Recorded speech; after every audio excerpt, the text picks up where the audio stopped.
Is Twitter CEO Jack Dorsey a tragic hero or a straight villain?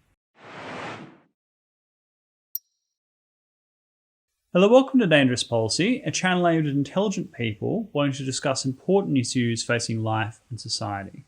My name is Crispin, and I'm recording this in the aftermath of the Silicon Valley coup, where a collective of global tech giants has conspired to push essentially not just Trump and his supporters off social media, but also other platforms of free speech that would potentially give voice to divergent points of view. And the most iconic case in this instance is Parler, a Twitter alternative that has attracted a lot of people who are of the right of center, not because it's a right-wing app, far from it. They give significant incentives to encourage left-wing voices to join, but it has attracted right-wing voices because they're the ones that are pushed off other platforms and deplatformed and censored, and also because Parler is openly a free speech platform, which of course accords with a lot of conservative values. So a lot of people, millions and millions of people, have moved over Parler in recent months. It all began, I think, when Twitter started editorializing Trump's tweets for the first time, giving little warning labels, blocking them, preventing their spread, and now, of course, cutting Trump off completely. Now, what happened with Parler is that, first of all, Apple removed it from their App Store. As far as I know, it's the only way of getting Parler onto your Apple phone. So that was an enormous blow. And they said, look, you have to introduce new moderation policies and prove that you've done it in order to ensure that, speech we don't like is not spread on your platform. And thus, Apple is exercising its carrier role and turning it not just into a publisher, but as a regulator. So in a sense, Apple assumed not just publishing power, but sovereign power, legal power. It's assuming that it is above the state in that regard. Google removed it from the Play Store. And then Amazon said, we're going to remove your web hosting entirely. Unlike Gab, which created its own servers, it's much harder to get Gab off the internet, another free speech Twitter alternative. Parler had a major agreement with Amazon that Parler says Amazon has violated because allegedly, going by the terms of their agreement, Amazon must provide at least 30 days notice before withdrawing web hosting services. But as of the weekend, last weekend, Parler went down on the internet. So what you had is a cabal of major tech giants in a completely overt way using their monopolistic power to destroy a Twitter competitor, right? And they did so because of their extreme virtue and kindness towards all of us to protect us from voices and speech that may hurt us in our day-to-day life. Thank you so very much. But Elon Musk, the richest man in the world, came out with some fairly acerbic comments about all of this and has been encouraging strongly people to consider alternatives to a cabal of Silicon Valley tech giants ruling our lives. And a lot of people have been calling out Elon to do something about it, since he clearly believes in free speech and free and fair exchange of ideas, because he's probably the only person on earth who has the means and the intellect and the will to actually drive these people under, which I think, given his particular unique prodigious skills, would be able to do that. If he created an alternative Google, an alternative Twitter, he would do it in such a way that there would be no chance at all that anyone, let alone other tech giants, but certainly not even governments, would be able to just pull it down without serious work. And given his just skills at making things successful, it's highly probable that these would be a successful competitor for these institutions. But Elon is friends also with the Twitter CEO, Jack Dorsey. And previously, I mean, he's moderated his comments since then, but previously Elon did give Jack Dorsey his support, saying that Jack is doing his best when it comes to censorship and these complicated issues, and that he does have the best interests of everybody at heart. This was a couple of years ago, and lots happened since then. But at least initially, he felt that Jack Dorsey did take these things seriously.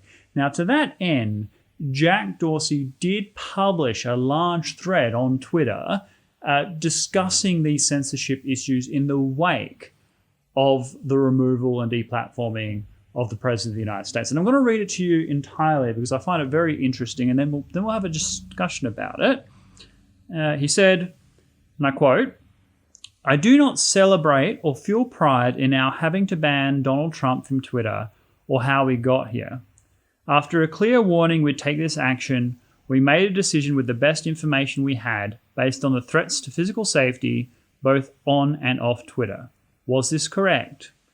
I believe that this was the right decision for Twitter. We faced an extraordinary and untenable circumstance, forcing us to focus all of our actions on public safety. Offline harm as a result of online speech is demonstrably real, and what drives our policy and enforcement above all. That said, having to ban an account has real and significant ramifications. While there are clear and obvious exceptions, I feel a ban is a failure of ours ultimately to promote healthy conversation, and at a time for us to reflect on our operations and the environment around us. Having to take these actions fragment the public conversation. They divide us. They limit the potential for clarification, redemption, and learning, and sets a precedent I feel is dangerous. The power of an individual or corporation that they have over a part of the global public conversation. The check and accountability on this power has always been the fact that a service like Twitter is one small part of a public conversation happening across the internet. If folks do not agree with our rules and enforcement, they can simply go to another internet service. This concept was challenged last week when a number of foundational internet tool providers also decided not to host what they found dangerous. I do not believe this was coordinated. More likely, companies came to their own conclusions or were emboldened by the actions of others. I think it's an interesting point. This moment in time might call for this dynamic, but over the long term, it will be destructive to the noble purpose and ideals of the open internet. A company making a business decision to moderate itself, if different from government removing access, yet can feel much the same. Yes, we all need to look critically at inconsistencies of our policy and enforcement. Yes, we need to look at how our service might incentivize distraction and harm. Yes, we need more transparency in our moderation operations. All this can't erode a free and open internet. The reason I have so much passion for Bitcoin is largely because of the model it demonstrates, a foundational internet technology that is not controlled or influenced by any single individual or entity. This is what the internet wants to be, and over time, more of it will be. We are trying to do our part by funding an initiative around an open, decentralized standard for social media. Our goal is to be the client of that standard for the public conversation layer of the internet. We call it Blue Sky, blah, blah, blah. This will take time to build. We are in the process of interviewing and hiring folks, blah, blah, blah, blah, blah, blah, blah, blah, blah. I believe the internet and global public conversation is our best and most relevant method of achieving this. I also recognize it does not feel that way today. Everything we learn in this moment will better our effort and push us to be what we are, one humanity working together. It's an interesting thread. And I, first of all, thank Jack Dorsey for putting it out there. No one forced him to do this, and it does show some consideration of the issues. It's, in my opinion, woefully misguided in a number of ways, not in terms of its direction and philosophy and basis, but in terms of its appraisal of the situation. Twitter is not just one provider among many. It is the major broadcaster of the world. All breaking news happens on Twitter. It is the thing that leads the conversation, and Twitter is not.